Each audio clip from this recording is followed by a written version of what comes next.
The topics and opinions expressed in the following show are solely those of the host and their guests and not those of W4CY Radio, its employees, or affiliates. We make no recommendations or endorsements for radio show programs, services, or products mentioned on air or on our web. No liability, explicit or implied, shall be extended to W4CY Radio or its employees or affiliates. Any questions or comments should be directed to those show hosts. Thank you for choosing W4CY Radio.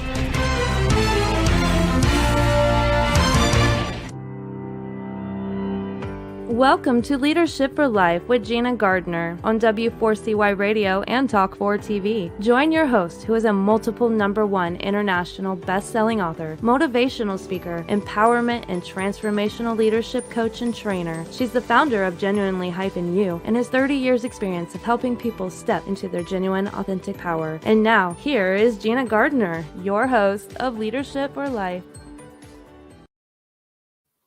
Hello there, and a huge welcome on today, Thanksgiving Day, if you're in the US. In the UK, we tend not to have that as a celebration, but we're moving into a time when people are getting together, and there's great joy for many families getting together and spending time in one another's company. Now, the theme of today's show is around influence through storytelling. And my guest, Clive Maloney, is going to join me after the break. And we're going to be talking about that very specifically around the business model. How do you influence people? How do you win an argument? How do you make a sale? But I wanted to spend this first part of the show talking about how when you get together, particularly with family, that they're very good at pushing your buttons. They're very good at knowing exactly how to get a reaction out of you. And I thought it would be useful to spend this first few minutes talking to you about how you can influence the way in which things go on. And there are times when anecdotes and storytelling works very, very well in the personal situation. But just recognize that the people who know you well will know which buttons to press. Now, if you're a parent, children learn this skill very, very early. They know exactly what to say to make you feel guilty, to make you change your mind, to make you lose the will to stand up to them at times. But as we grow older, we have all sorts of situations that will trigger us into behaving in a particular way. Most of the time, it doesn't cross our conscious minds, and we're just triggered into a reaction where we bite back, and then they're triggered into a reaction and they bite back. And before you know where you are, there's a full-scale row. So I want you to think about, if you want to influence people in a positive and constructive way, it's really important that you manage your state first. So if you're going to be spending time in the holidays where people, that they're going to wind you up, part of that is recognizing that it's your choice whether you allow them to do that. Or whether you imagine yourself, for example, in a big bubble where what you receive from other people, you choose which bits you let in, which bits affect you and which not.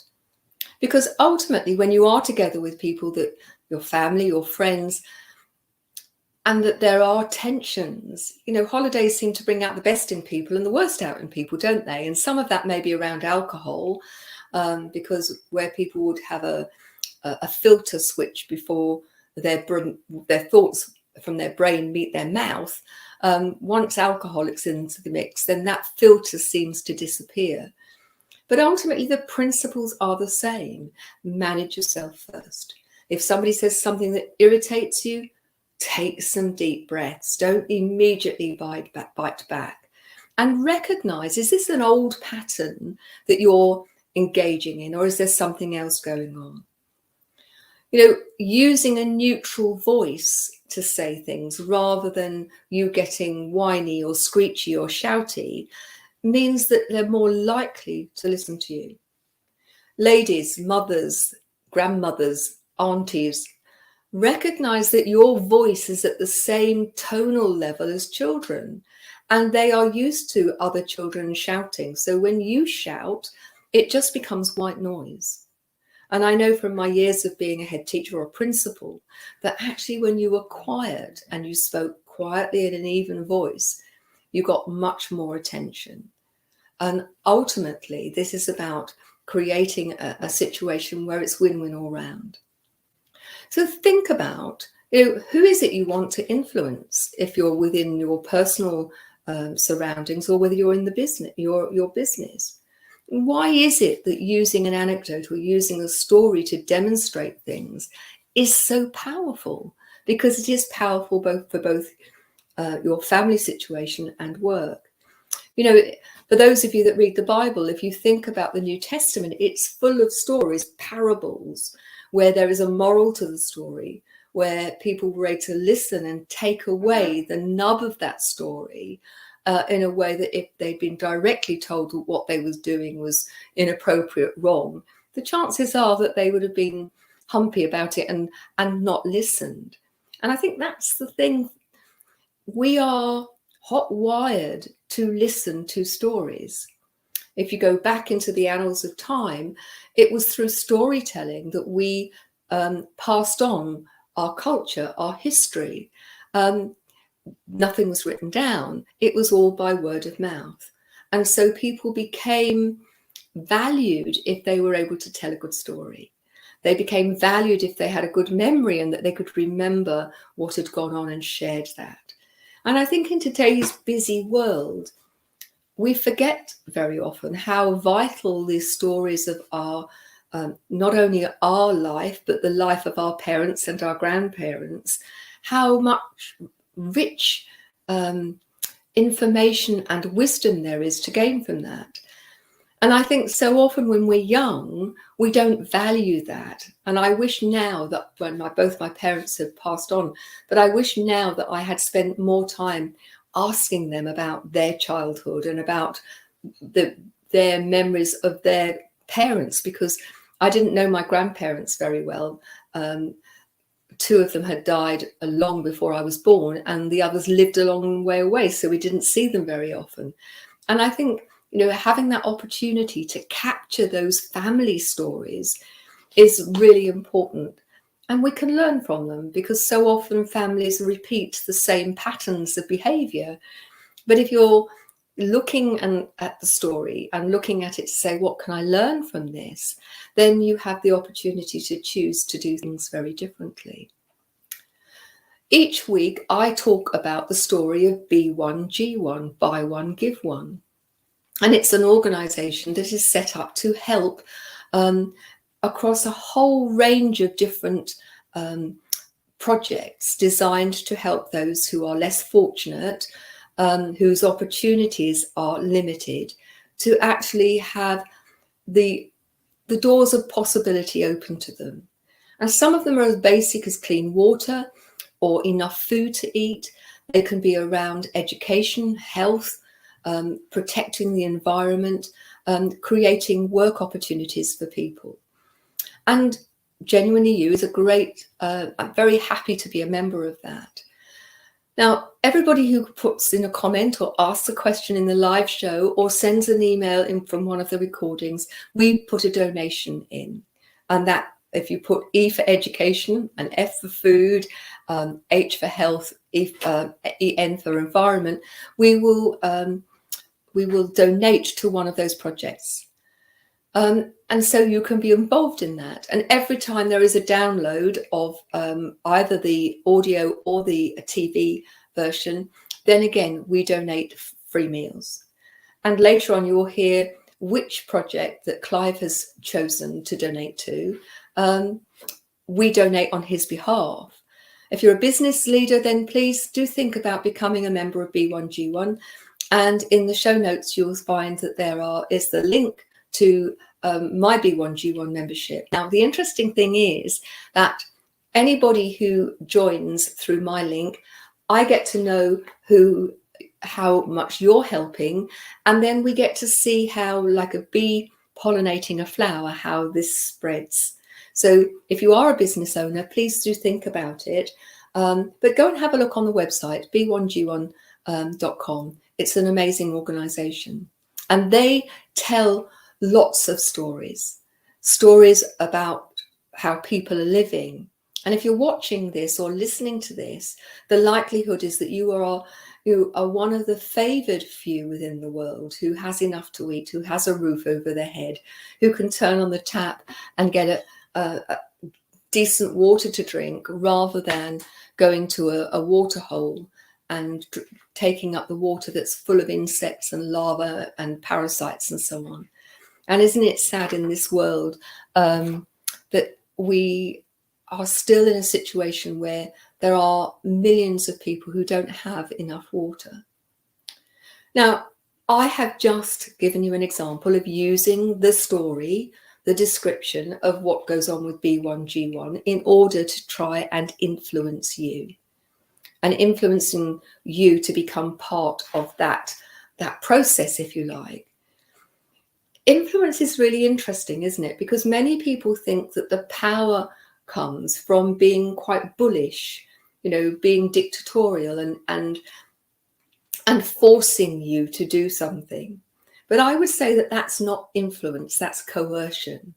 And if you want to influence people, understanding, how you can hone the skill of influence and storytelling is an incredibly powerful tool. So we're going to have a break now. And when we come back, I'm going to introduce Clive to you, and he's going to share with you his insights into the power of anecdotes and storytelling and how you can use that really effectively in business. So don't go away. I'll see you after the break.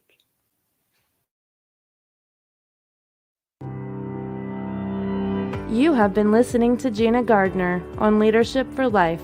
We'll be back after this quick break.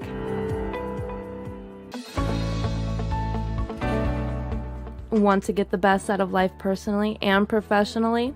Are you ready to step into a life which excites and fulfills you? Well, the right place for you is Leadership for Life with Gina Gardner on W4CY Radio and Talk4 TV. We will share with you stories from inspiring people, a wide range of guest experts, and lots of practical strategies to help you get the very best out of your personal and professional life. Leadership for Life is a radio and TV show focused on helping you live a happier, more successful, and fulfilling life. Join international best-selling author, motivational speaker, empowerment and transformational leadership coach and trainer, Gina Gardner, live every Thursday, 1 p.m. Eastern Time on W4CY Radio and Talk4 TV. Become the leader of your own life. Gina Gardner's #1 international best-selling book, Thriving Not Surviving, The 5 Secret Pathways to Happiness, Success, and Fulfillment, provides you with the foundational principles on which to become the best leader of your own life. It's available as an ebook, paperback, hardback, and as an audio from genuinely-u.com, or also from Amazon. Every one of the principles have been proven to work for the countless people who have used them, including the author. Now, let's put them to work for you. If you're ready to discover your true leadership life design, accelerate your journey with an invitation to join Gina for a Leadership for Life VIP Day. Choose your journey of self-discovery where Gina will help you navigate your way to happiness, success, and fulfillment. To find out more, email gina@genuinely-u.com. Welcome back to Leadership for Life. Here is your host, Gina Gardner. Hello there, and firstly, my apologies. It appears that the video froze. I understand that the audio worked pretty well, but thanks for hanging on, and let's hope that the internet connection stays strong. Technology is wonderful when it works, but there are times when it can be a bit of a pain. I'm going to introduce Clive Maloney to you, and he's a guy who lives in the UK, and he has an amazing wealth of experience and wisdom that he's going to share with us today. I've known Clive for a while, and I know it's going to be something that's really helpful, particularly if you're in business and you want to be successful. So let me read you his bio. Clive Maloney has been helping small business owners double, triple, and quadruple their sales for over 9 years. He's the host of Get Real About Business podcast. Just recently, he launched his brand new program called Funnel Builders Paradise, which teaches business owners how to increase sales by creating highly profitable sales funnels. He's a business strategist, a podcaster, an educator, and a student of the art of influence. So without more ado, let me welcome Clive Maloney. Hey, Gina. Hi, Clive. I'm doing great. Thank you very much. Thank you so much for joining us on the show.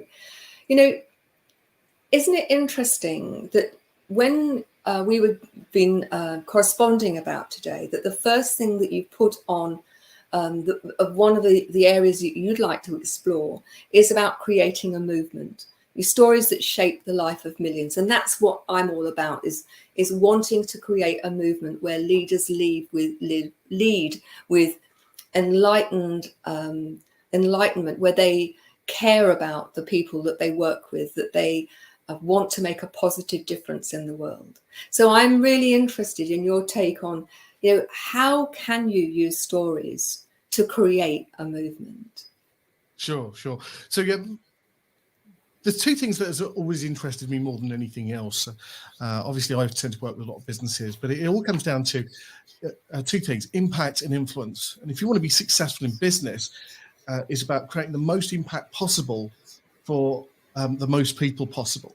And the one thing that influences, or that's either enhances or limits your ability to do that, is your ability to influence. And of course, stories are a great way of doing this. And when we think about creating a movement, stories are a really central part of that.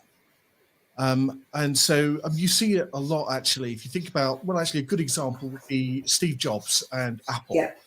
So I'm sure we've all heard of Steve Jobs, the late, great Steve Jobs. Well, he set out with a simple vision, which was to do things differently. And that was basically, instead of looking to provide just a product or service, he wanted to do something, wanted to create something different where people felt enabled, empowered, and even rewarded to do things different, to create a different experience. So it was about rewarding innovation, taking risks rather than being risk managers.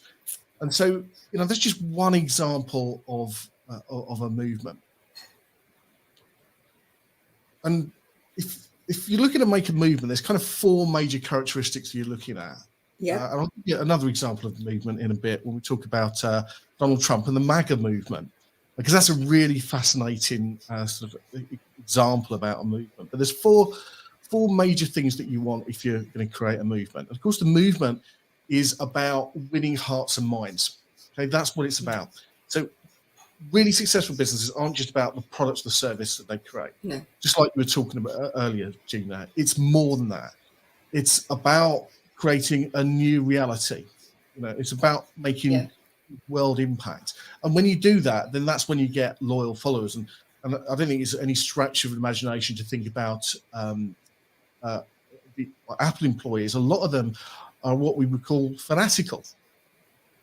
Let's say there's four characteristics you want to look for a movement. And the first one is to have a charismatic leader. Mm-hmm. And by that, I don't mean you have to be really articulate or funny or good looking or whatever. It's not about your personal attributes. It's about the persona. Now, often we talk about the projected self. Is that something that makes sense to you, Gina? It is indeed. And it's interesting. It's almost about, it is about the energy that comes from them, that lights people up, isn't it? Exactly. And these people are great to be around. And it may be that, like, if you're listening to this right now, you think, well, actually, I'm not particularly charismatic, I'm not funny or whatever. It's about the persona that you take on. So if you think about Donald Trump and the MAGA movement, Donald Trump took on a particular type of persona called the reluctant hero. So let's just examine that for a moment. So the MAGA movement, Make America Great Again. It doesn't matter what your politics are, whether you're for Trump, against Trump, or whatever. What it was a concept that people could get behind. We all have a tendency to look at the past and think that the past was better somehow. Even when we look at the numbers and we look at all the various different differentiators about how you qualify the quantity of life, the quality of life. Factually things might be better, but we look to the past and think it was it was better then. And this is the idea of rose tinted glasses, isn't it? Yes. So when Trump came up with that idea, and what's clever about it is the word again at the end of it, because that presupposes that to make America great again, it presupposes that things are bad now. And that it was better before. Yeah, exactly. And it was better before. And we can all find things in our lives that we don't like now. And of course, we look to the past, don't we? So I think that's a good part of it. And I say, charismatic leader for Donald Trump, it doesn't matter what you think of him, but he took on this role of the reluctant hero. Basically, he was a guy with a really successful career in real estate.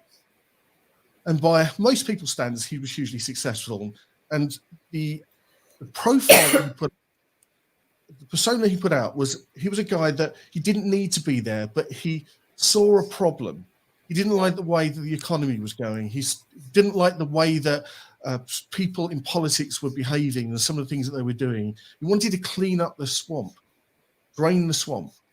And so he felt compelled to action to come in and take that role on. And that was of course, was his persona, the reluctant hero, coming in to step in, a guy who could fix it and save us all, or save American voters. I think it's just right. Before we move on, it's probably quite useful to really outline that a persona doesn't necessarily mean that's what's going on. It's what's projected. And I think that's a really important thing. I mean, I talk a lot about it in my work, about authenticity and about integrity and about truth. And I'm not talking about anybody in particular, but so many people who actually front movements turn out to have clay feet because their persona and the reality are not the same. Absolutely. Yeah. So it's not how we behave when we're at home amongst family and friends. That's more to do with our real self. It's really about the type of character or role that you want to portray to people in order to influence people in hopefully a positive way. So that's the charismatic leader. And all movements as well, what they do, just like B1G1, they present a new opportunity. Yeah. So it's a new opportunity to help people get an education, help people get clean water. Yeah. So that's the opportunity. For Trump in the 2016, was it 2020 elections? It was about the elections, wasn't it? The fact that it was an opportunity to influence governmental decisions in a very real way, because if Americans voted for the outsider who was going to come in and shake things up, then things would be different. Yeah. And whatever your political persuasion, a lot of Americans at that time were feeling that things weren't very good, and so they were looking for change, even if they didn't necessarily agree with what he did. Mm-hmm. It comes back to what's the new opportunity? B1G1, phenomenal opportunity. Yeah. So that's the second thing. Charismatic leader, new opportunities. The third thing is there has to be a future-based cause. And so maybe that's like people growing up in an environment where they have clean running water, and they can take education for granted like we do in the UK. Yeah. For Trump and the MAGA movement, then that was really about cleaning up the swamp, as Donald Trump put it, and also bringing back the glory of the past. So again, this make America great again, because we all feel that things were better. Does that make sense? It does. I find it very interesting that we've got two examples really. And again, don't want to get into the political arena of this. But if you look at B1G1, the focus is on the new opportunity, a future-based cause, which is all around building things up, giving people life chances. From my perspective, and it is a personal perspective, when you're looking at the Trump situation, quite a lot of that was based on creating a sense of fear and lack. And I find it's quite interesting. You've got two organizations where the same principles are being expounded. You can see the same principles at work, and yet one is using the carrot and one's using the stick. Certainly, that's my perspective. Absolutely. Yeah, so it's the same in sales and marketing. It all comes down to moving away from pain. So if someone's got a problem that they need to solve, like perhaps the business isn't making enough money, or like maybe their children are struggling with their education, could be a lot of different things. So it's either moving away from that pain or moving towards a better life, something that we want, whether that's a holiday or maybe we're just thirsty and we want a drink. Yeah, it's interesting, isn't it? So, okay, we've got the first three building blocks. What's the fourth? Okay, so the fourth one is where stories come in, because it's your ability to influence beliefs. And we're all obviously going to start with a set of beliefs that will influence whether we, are for something or against something. And what we want to be doing is we want to be looking at bolstering beliefs that support our movement, our idea, whatever it is that we're trying to influence people on. So anything that we can do to bolster those opinions is a good thing. Okay, it strengthens the will for people to move forward. On the other hand, what we want to be doing is either eliminating or at least reducing and minimizing beliefs that prevent people from moving forward with you. Okay, so to give you an example, in his campaign, Trump gave a lot of stories, and a lot of those stories were fear-based stories. Again, I'm not trying to get into politics here, but I want to give you an example. Fear-based stories about immigrants, coming in and taking over people's jobs, or Democrats stealing people's liberties. Whether you think that's right or wrong, that doesn't matter. But that's what he did. He used stories as a device to get people to think in a particular way. He also told stories as a way to confirm the work that he was doing. So he would tell stories about how he took grown men and made them brought them to tears with gratitude for the things that he'd done with them. And there was a particular news item about miners being very grateful for the work that Donald Trump had done. So he told stories that supported the worldview and the vision that he'd created for his movement. He also told stories that made anything that was counter what he was doing. He made them look bad. So if you think about like the Democrats, he told stories that sort of undermined their reputation in order to raise his. Does that make sense?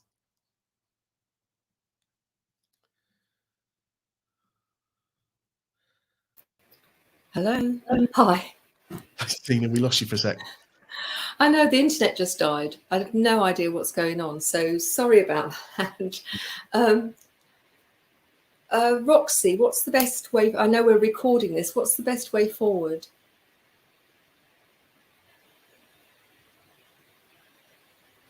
Roxy? Keep going. Keep going. Keep going. Yeah. Okay. So, do you want to backtrack? Could you backtrack a little bit, because I couldn't hear anything. Okay. Where did we get to for you? That you were. I was gone for about 2 or 3 minutes. So if you could just sort of summarise what you were saying, and then we'll go forward. Sure. Okay. So the full thing is the ability to influence belief. And so what we want to do is we want to tell stories, because stories is one of the best ways to influence any kind of belief. Tell stories that bolster and support our idea for the mission and what we want people to believe, and the things that they already believe about the world that support our idea. We also want to tell stories that run against things that we don't believe in. Okay?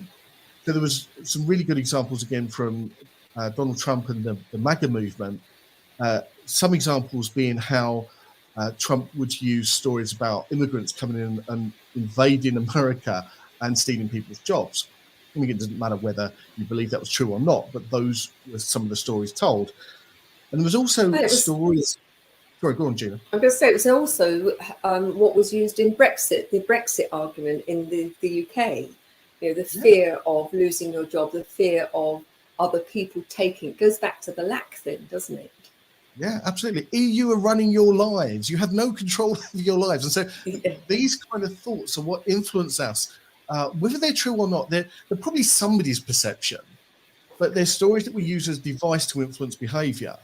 And likewise, we can use stories to support people's perception of us when that works for us. So Donald Trump told stories about how miners were moved, great big burly miners, as I think he described, were moved to tears with gratitude for the work that he'd done for them. So we can use, again, it's about stories to influence beliefs in a way that works for us and tears down ideas and beliefs that work against us. Does that make sense? It does make sense, but it's interesting how we can demonstrate very easily how that can be used as a force for good or a force for less positive things. And I think, it would just be interesting for your take in terms of business, where you think the business owners ought to be focusing their attention, because I think many businesses are very good at the hype and telling you this is the best thing since sliced bread until you actually use it. My view when I've worked with businesses is that you might get short-term success, but actually it's the authenticity and the genuineness of your story that will then lead to sustained and increased success. Absolutely. Yes, there's that expression, isn't it? Don't believe the hype. Sometimes the hype really doesn't live up to what we say it is. And the thing is, as much as we can go out and say, well, I can create this massive transformation for you. Do you know what? Anything that I say about the work that I do and the ways that I help people is not going to be anything near as powerful as one of my clients telling the story about how I helped them. Yeah. And so, obviously case studies, stories of success, these are good things to share. And we can do it on the front end as well. If you're going to sort of be launching a new product or whatever, rather than talk about the products that you created and how many features it's got and how whizzy it is, why don't you tell the story about how you saw a problem and you figured out a way to solve that problem. And of course, this is the product or the offer that you're providing right now is a solution to that product. You put that story out there in a very highly targeted way to the people who want to hear that story most. And then you're going to get people who genuinely want to hear about that product because it's something they care about. And I think you're so right that having somebody else tell the story on your behalf of what you can do for them has so much more resonance and power. And I think many businesses fail to invite their customer or their client to give that feedback in a meaningful way. And it's such a wasted opportunity, isn't it? Yeah, absolutely. So it doesn't always have to be your story. Sometimes it's the story of somebody else who's been connected with you and the work that you've been doing that makes a real difference. And there are 4 core stories that you want to be looking at telling if you're in business. But they work as well if you're in any place where you need to influence a group of people to do something. Yeah. The first is your origin story. Okay. Have you ever seen X-Men, the X-Men origin stories? Well, that's what it is. It's the story about how you came to do what you do. Well, your background's being a head teacher, isn't it, Gina? It is, yes. 20 years of principal or head teacher, depending on which side of the pond you are. Absolutely. The thing is, though, people don't want to hear your CV. And that's a big mistake a lot of people do. They use their CV to try and qualify that they're competent. But instead, what you can do is tell your story about, a story I often tell is how when I started in business, I was hopeless. I didn't know anything about sales or marketing, and I failed miserably. It was only when I went out and I got some help and I signed up to a program by a lady called Michelle Chibnall. I got a bunch from going on her course, but most importantly, what I did is I reversed engineered everything she did, and I created a model that I then used for myself. And so what that did is that kickstarted my business. And this is, in marketing, this is what they call an epiphany bridge.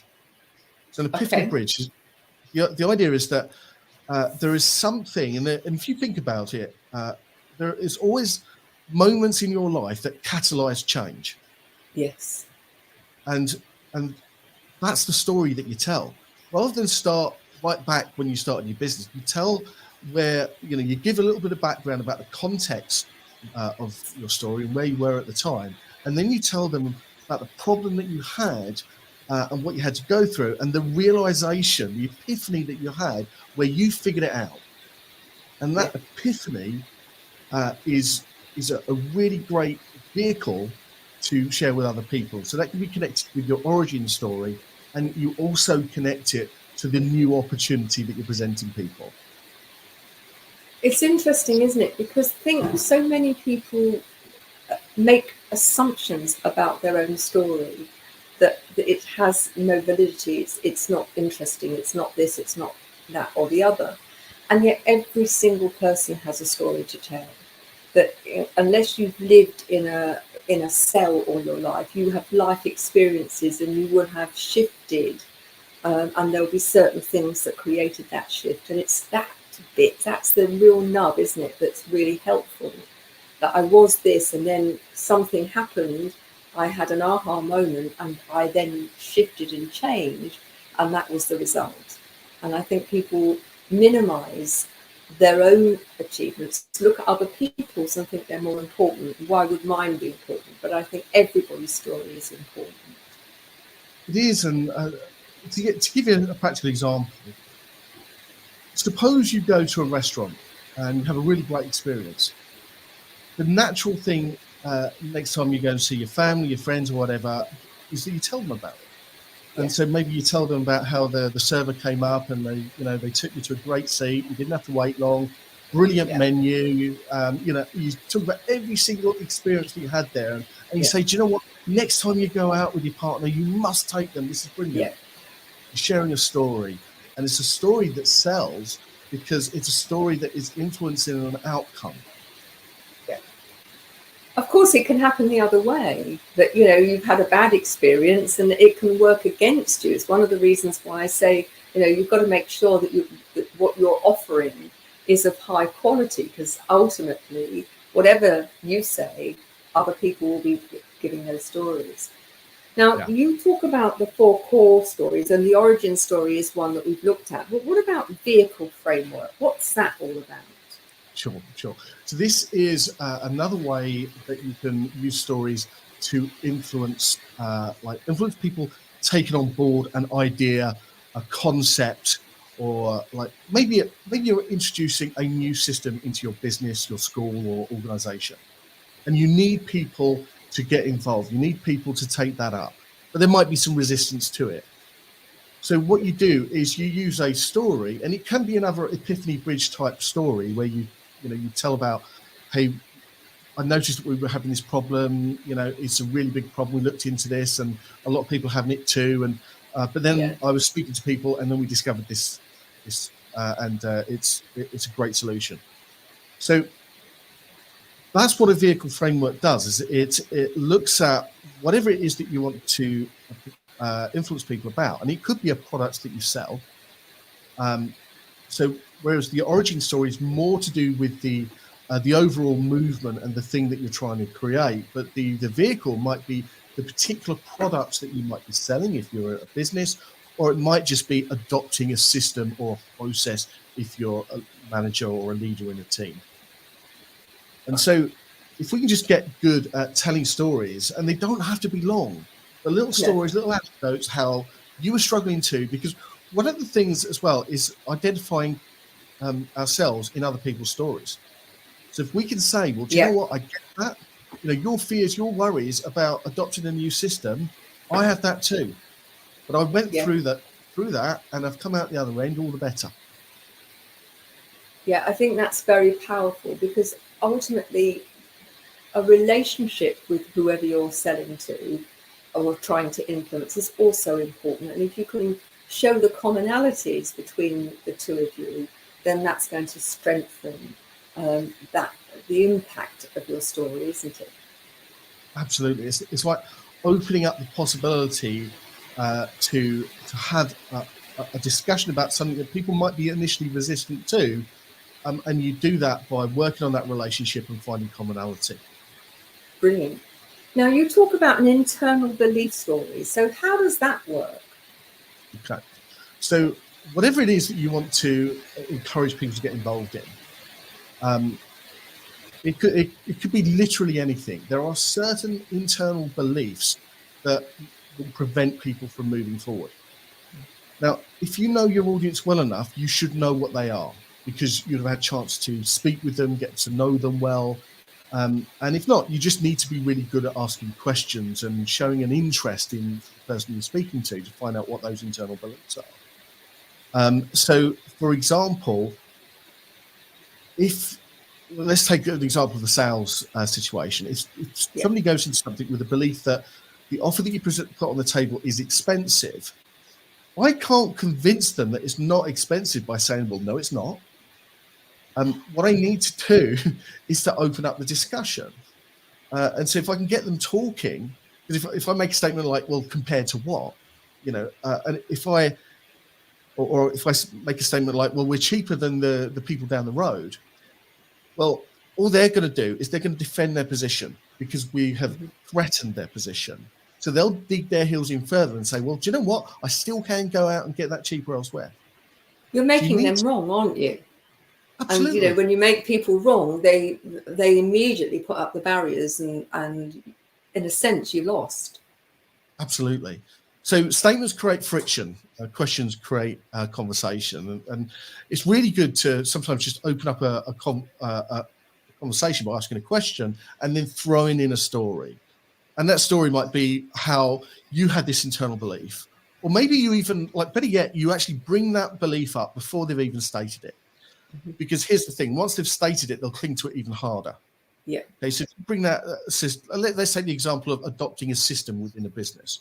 Okay, managers are probably thinking, well, it's going to take too much time and effort to train people up. And employees are probably thinking, well, it's going to be complicated and I might not be able to use it. And people like to stick with what they know, even if it's not working for them. It's absolutely. Their comfort zone, isn't it? And we will stay in pain in a situation that is uncomfortable for us, even before moving out and trying something new. It often has to be severely painful or uncomfortable for us to do something that's dramatically new. Would you agree with that? Absolutely. And this is true in people's personal life. It's true in business. You often hear people say, well, better the devil you know rather than the one that you don't. But I think it's a really interesting one, how many people, particularly at the moment, are staying with what feels certain because there's so much uncertainty around, even though it's not working, and actually may not just be not working, but actively sabotaging any chance of what them achieving what they want to achieve. Absolutely. And to give an example of an internal belief story, a few months ago, we got a puppy, and we had to pick a puppy from a litter, a little miniature Dachshund. We had to go and pick a puppy from a litter, and of course, if you've all seen puppies before, they all look the same. So how do you pick the right puppy? And Julie, my wife, and I, we were really struggling to decide which of the 3 puppies on offer we were going to have, and it felt like the hardest decision we ever were making, but we eventually decided on one particular puppy, and then we got in a car afterwards. We couldn't take the white puppy because it was too young at that time. Yeah. We had to come back. But we got in the car afterwards, and I said to Julie, how do you feel about that? Did we make the right decision? And she said, I was going to ask you that. And we both said, do you know what? I feel really good about this decision.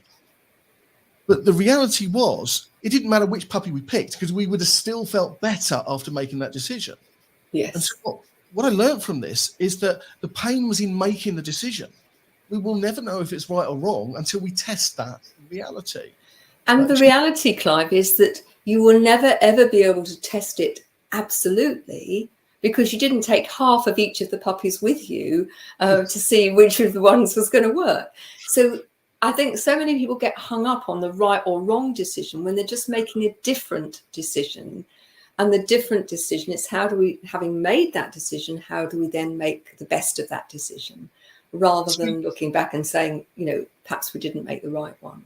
Absolutely. And we can use that as a device, that story or a similar story, to say, do you know what? It doesn't actually matter what you choose, but if you make a decision, you're out of the pain that you're experiencing right now. Absolutely. Find some peace. Now, we're running out of time. So very quickly, what's an external belief story? So an external belief story is a belief about something that will prevent people from moving forward again. But this time, maybe that they can see that this is a system, a process, an idea, a concept that will work for them. But they think that there's going to be things that are going to make that difficult. Like technology might fall down on us today and the internet Like might. it did today. I just love it. Those external beliefs prevent us from moving forward. And sometimes the best thing, I mean, you can tell a story about overcoming that, or how you still did go through it, but it wasn't as bad as you thought it would be. So that would be an external belief. You need to overcome those as well. Brilliant. Now, we are more or less out of time. So where can people get hold of you, Clive? Sure. So probably the best way to connect with me, if you're on LinkedIn, go and hit me up there. Just search for Clive Maloney and you'll see my picture there and you can connect with me. Say that you come from the show and I'll be sure to accept your invitation. Or you can go to my website at getrealaboutbusiness.com and take a look around there. Brilliant. Thank you very much. And which project have you decided that you would like to donate to today, us to donate to on your behalf today? So many good projects, but as a lifelong educator, it has to be educating children. So thank you. Brilliant. So we will have a donation going to you in your name for educating. And I'm just trying to find I'm doing really well today, trying to find the piece of the actual description of the project. But that's really good, isn't it? I was very well organized until the internet went down. It's a worthy cause. It's supporting children to get an education, isn't it? It is. It's supporting children, and I just can't remember which country because we've got a number of projects that we support. But anyway, supporting education. So ultimately, we're at the end of the show. I just want to wish you all a very wonderful Thanksgiving, and to say to you, if the holidays are something not just Christmas, but whether it's Hanukkah or any of the celebrations, Christmas, that if you go on to genuinely-you.com, there is a series there of short videos and articles designed to help you prepare for those celebrations and to make the best of them, using your influence, using your techniques to ensure that you have a harmonious and happy time with whoever you're spending your time with. So I'd like to say thank you for listening. Please share the program, get people to download it. Clive, once again, thank you so much for joining me today. My apologies about the technical hitches. It happens with the internet. But take care. Be the leader of your own life. And I'll see you on the next show. Bye-bye now.